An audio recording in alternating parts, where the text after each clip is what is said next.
What's up, YouTube? Nine Toes here, and today I got some Team Deathmatch gameplay in Operation Metro. Yeah, I know, Operation Metro. But what can I do? Anyway, the purpose of the video actually isn't really the gameplay. It's the Recon class, and two different, I guess you could say, conversations concerning it.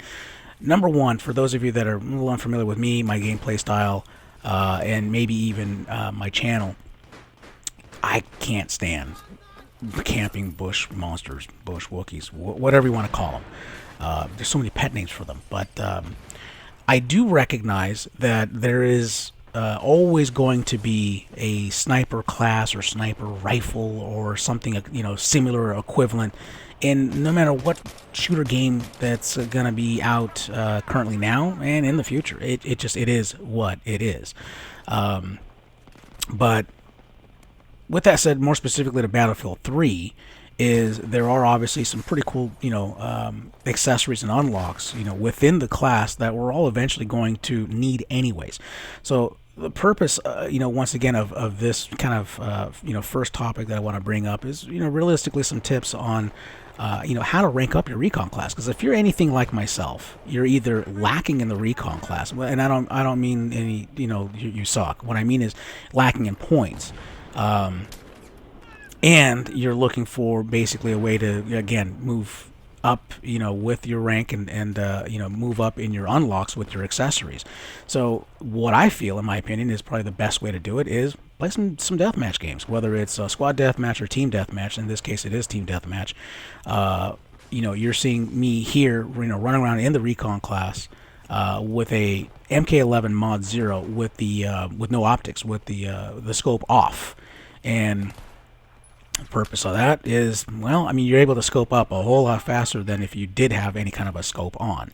And again, you get your kills, a lot faster. So if you're looking for a way to rank up your class, and you're looking to obviously get your accessories for that particular weapon, this is probably the best way to go. In a typical rush or conquest round, without using vehicles, I mean, you can expect realistically to get about maybe a dozen kills, if you're not using vehicles.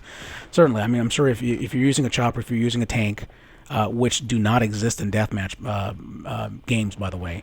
But if you are using, for example, choppers and tanks and whatnot, yeah, certainly it's easy to get 20, 30, 40 kills easily, right? Okay. Well, but the thing is that you're unlocking things, for those vehicles, not for your weapons. So great. I mean, if you're an engineer, dude, and you're sitting there with your UMP, and all of your 40 kills came from your tank. Well, guess what? You're not getting anything towards your UMP. You're getting them all towards your tank. Your unlocks is what I'm referring to. But you're obviously moving up with your engineer class.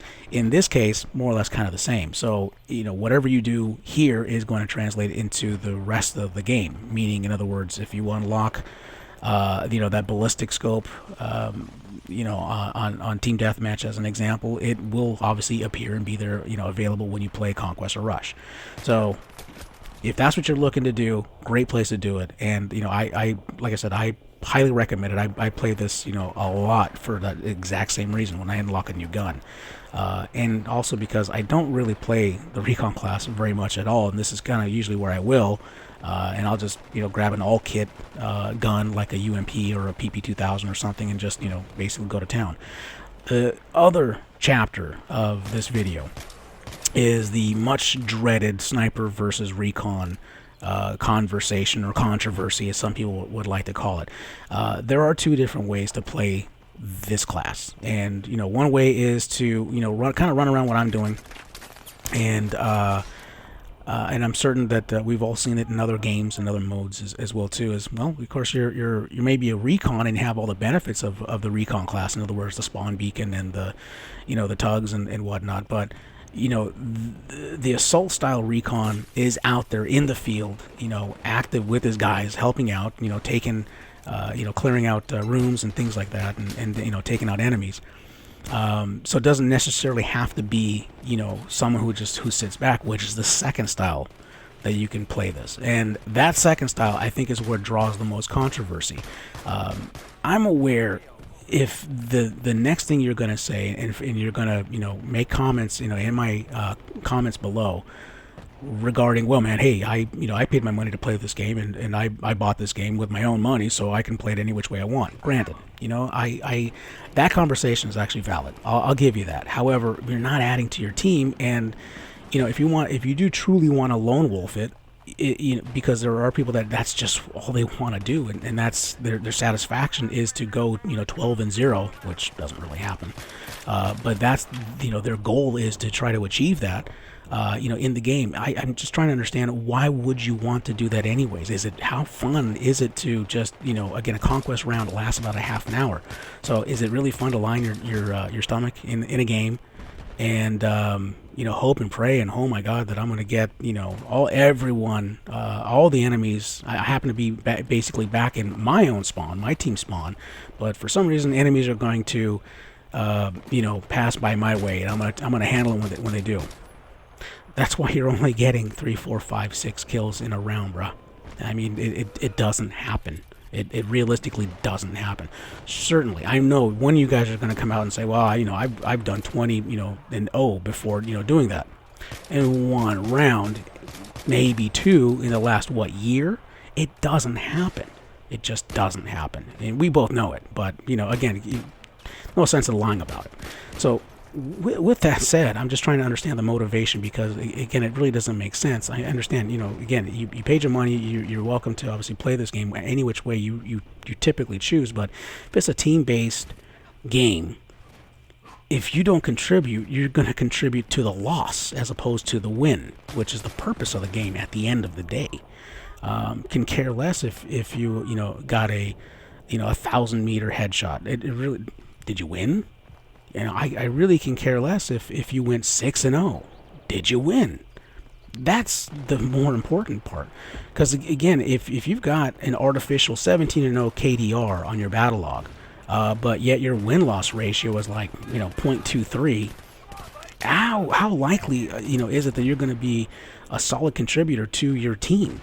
Because all you want to do is sit back in a bush and sit prone somewhere and pick off whoever happens to kind of come your way. It just to me, it doesn't make sense. And again, I'm not alone in thinking this. And if that is your game style, you feel that I'm offending you, and you're going to thumb down my video, because of what I am saying. Think about what you are doing just by hitting a button, and thumbing down a video because you heard some guy on YouTube kind of call your game style being a pussy. Like I said, I'm just trying to understand, if you can justify it to me, and maybe even possibly some of the other people that are out there, because it doesn't contribute to anything. You're not really helping.